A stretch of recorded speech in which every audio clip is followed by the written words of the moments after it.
ಮುಂದೆ ಹೇಳು. ಕೇಳಿ ಸ್ವಾಮಿ, ಕೇಳಿ ಸ್ವಾಮಿ. ಎಷ್ಟು ಕಾಲದಿಂದ ನಾನು ಜನರನ್ನು ಹಾಡಿ ಹಾಡಿ ಮಲಗಿಸಿದೆ. ಈ ಭೂಮಿ ಹುಟ್ಟಿದಾಗಿನಿಂದಲೂ ಇರಬಹುದೋ ಏನೋ. ಏನೇನು ಭೂಮಿಯ?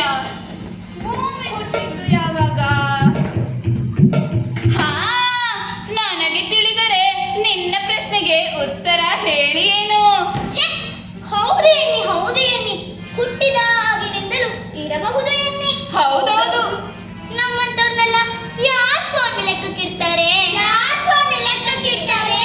ನಾವು ಯಾವ ಉದ್ದ, ಯಾವ ತೋರ, ಎಂತ ಸರ್ವಿಸಿದ್ದವ ನಾನು.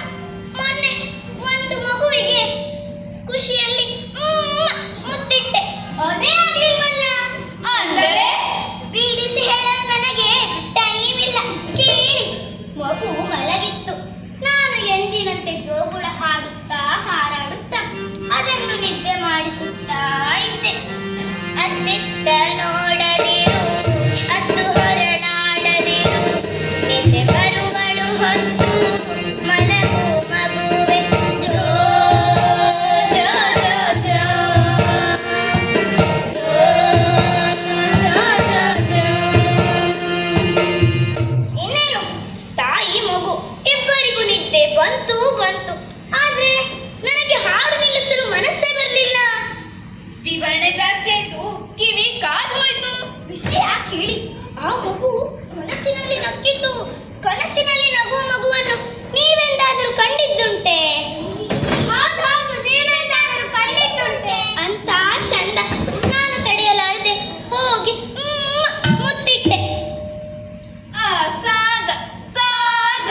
ಅಯ್ಯೋ ಅಯ್ಯೋ ಅಯ್ಯೋ, ನಿಮ್ಗಾದ್ರೂ ತಿಳಿತು, ಆ ಹೆಂಗಸಿಗೆ ತಿಳಿಲೇ ಇಲ್ಲ. ಆ ಮಗುವಿಗೂ ತಿಳಿಯಿಲ್ಲ. ಚಟಾರೆಂದು ಕಿರಿಚಿತು.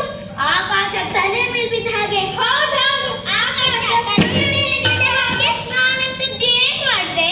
ಹೌದೌದು, ನೀನ್ ಅಂತದೇನು ಮಾಡಿಲ್ಲ ಬಿಡು. ತಾಯಿ ತಾಟಕಿ ಮಗುವನ್ನು ಎತ್ತಿ ನೋಡಿದಳು. ಅಯ್ಯೋ, ಸೊಳ್ಳೆ ಕಡಿದಿದೆ, ಎಷ್ಟು ಕೆಂಪಾಗಿದೆ ಎಂದು ಸುತ್ತ ಕೊನ್ನರಿಸಿ ನೋಡಿದಳು. ನಾನು ಹಾಡುದ್ರಲ್ಲೇ ನಿನನಾಗಿದ್ದೆ. ತಾಯಿ ನನ್ನನ್ನು ನೋಡಿದಳು. ಎರಡೂ ಕೈ ಎತ್ತಿಕೊಂಡು ಬಂದಳು.